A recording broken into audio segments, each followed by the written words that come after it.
আসসালামু আলাইকুম। কেমন আছেন সবাই? আলহামদুলিল্লাহ আমি ভালো আছি।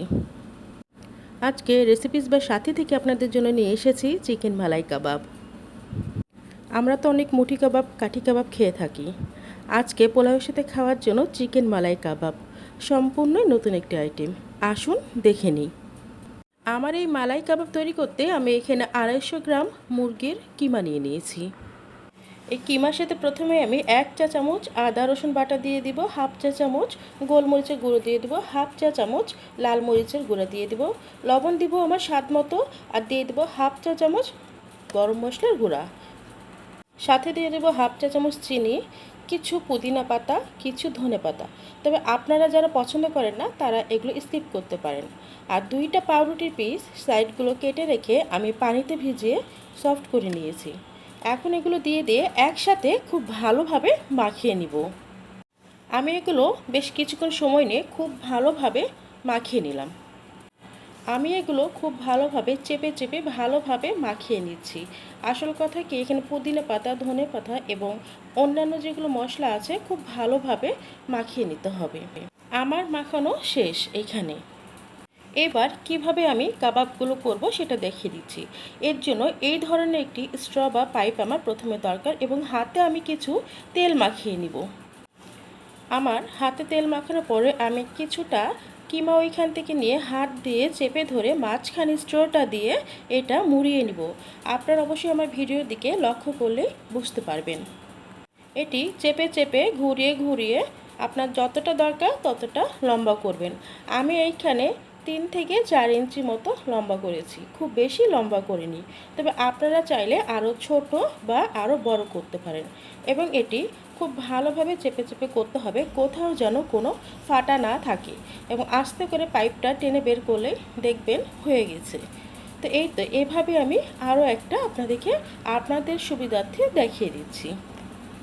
আমি এইভাবেই আমার সবগুলো রেডি করলাম। 250 গ্রাম মুরগির কিমা থেকে আমার এখানে মোট 7 পিস হয়। আমি আবারও বলছি, খুব ভালোভাবে এগুলো চেপে করবেন যেন কোথাও না ফেটে যায়। আমার এইগুলো সবগুলো তৈরি হয়ে গেছে। এখন আমি একটি ফ্রাই প্যানে অল্প কিছু তেল নিয়ে তেলগুলো যখন মিডিয়াম হিট হয়ে যাবে ঠিক তখন আমার কাবাবগুলো দিয়ে দিব। আমি খুব বেশি তেল এখানে নিইনি, কারণ এগুলো আমি শ্যালো ফ্রাই করব। ভয়ের কোনো কারণ নয়, এগুলো কোনোটাই ভাঙবে না। আমি এগুলো মিডিয়াম হিটে হালকা ভেজে নিব এবং একটা কাঁটা চামচের সাহায্যে বারবার এপাশ ওপাশ ঘুরিয়ে ভেজে নিব। অর্থাৎ শ্যালো ফ্রাই করব ঠিকই, কিন্তু চতুর্দিকে যেন ভাজাটা সমানভাবে ভাজা হয়। খুব বেশি সময় নিয়ে এগুলো ভাজার দরকার নাই, 5 থেকে 7 মিনিট হলেই এগুলো সমস্ত ভাজা হয়ে যাবে। আপনারা কেউ যদি মনে করেন এগুলো মালাই করবেন না, তাহলে আরেকটু ভালোভাবে আরেকটু বেশি ব্রাউন করে ভেজে আপনারা এমনিও খেতে পারেন। আমি এইখানে খুব ভালোভাবে ভাজার চেষ্টা করছি, ঘুরিয়ে চারদিকে ভেজে নিচ্ছি এবং প্রায় আমারটা হালকা লাল বাদামি কালার হয়ে আসছে। মোটামুটি আমার এখানে সবগুলো ভাজা হয়ে গেছে। এখন আমি এগুলো একে সবগুলো উঠিয়ে নিব। এখন আমি দেখাবো কিভাবে আমি মালাইটা তৈরি করলাম। আমি এখানে একটি কড়াই 2 টেবিল চামচ ঘি এবং সাথে 1 টেবিল চামচ সয়াবিন তেল নিয়ে নিয়েছি। সাথে একটি বড় তেজপাতা মাঝখান থেকে কেটে দিয়ে দিয়েছি, 3 টুকরা ছোট এলাচ এবং 1 টুকরা দারচিনি দিয়ে দিয়েছি, কিছু কাজু বাদাম এবং কিশমিশ দিয়ে দিয়েছি। কিছুক্ষণ নেড়ে এগুলো আমি ভেজে নেব এবং এগুলো ভাজার পরে কিশমিশগুলো যখন একটু ফুলে উঠবে ঠিক তখন এখানে আমি হাফ কাপ পরিমাণ পেঁয়াজ বাটা দিয়ে দিব। পেঁয়াজগুলোকে আমি খুব ভালোভাবে তেলের সাথে মাখিয়ে ভাজতে থাকব। বেশ কিছুক্ষণ ভাজার পরে মালাইয়ের সমস্ত মশলা আমি একে এখানে দিয়ে দেব। তবে খেয়াল রাখতে হবে পেঁয়াজটা এইখানে কোনোভাবেই লালচে বা কালো করা যাবে না। তো প্রথমেই আমি আমার স্বাদ মতো লবণ দিয়ে দিলাম। আপনার ইচ্ছা করলে কম বেশি দিতে পারেন এবং সেই সাথে আমি আবারও 1 চা চামচ আদা রসুন বাটা দিয়ে দিলাম এবং অল্প একটু পানি দিয়ে ভালো করে কষিয়ে নিচ্ছি যেন আমার মশলাটা না পুড়ে যায়।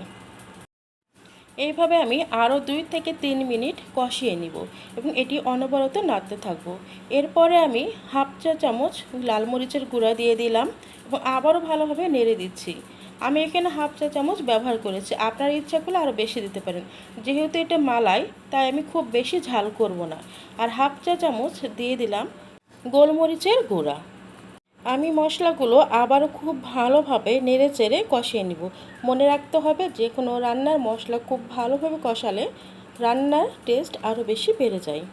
তো এখানে সামান্য একটু পানি অ্যাড করলাম, দিয়ে আবার খুব ভালোভাবে নেড়েচেড়ে আমি দিয়ে দিলাম 2 চা চামচ চিনি।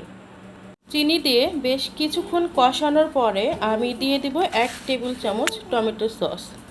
মশলাগুলো ভালোভাবে কষানো হয়ে গেলে এখন আমি কাবাবগুলো দিয়ে ভালো করে কষাতে থাকবো। তবে ভিডিওতে আপনারা এর আগে দেখেছেন 60টা কাবাব, এখন 6টা, অর্থাৎ ভাজার পরে এত সুন্দর একটা ফ্লেভার বের হচ্ছিল, আমার মেয়ে খেয়ে নিয়েছে। তারপরে আমি এখানে 1 মগ দুধ দিয়ে দেবো, ঘন দুধ। আমি এখানে 1 মগ পানিতে 8 টেবিল চামচ দুধ দিয়েছি। দিয়ে হালকা কুসুম পানি দিয়ে ভালোভাবে গুলিয়ে নিয়েছি। এখন আমি সেটা এর মধ্যে ঢেলে দিয়ে খুব ভালোভাবে নেড়ে চেড়ে নিব।